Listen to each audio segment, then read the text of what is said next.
Good evening. So we've got some breaking news out of York this evening, and York City Council have voted to remove Prince Andrew's honorary freedom of the city. That was an honour bestowed to him in 1987 as a wedding gift. Now, Buckingham Palace is not saying anything this evening, and neither is the Duke of York's office.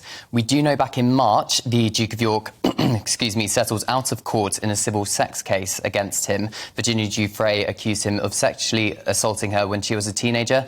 It's an allegation which the Duke of York has always denied. Now, Councillor Darryl Smalley, in a statement tonight from York City Council, says it sends the right message that we as a city stand with victims of abuse. He goes on to say the next logical step is now for Prince Andrew to do the right thing and to relinquish his Duke of York title. He then calls on Buckingham Palace and the government to remove it for him if he refuses to do so. Now, obviously, that's an incredibly strong statement, but it's important to say that the Duke of York has always denied all the allegations against him, and there was no liability, Michelle, or admission of guilt in that out-of-court settlement back in March. But we do know he had a friendship with the convicted sex offender Jeffrey Epstein, but the Queen does not have the power to relinquish the Duke of York title from him. Only an Act of Parliament can do that.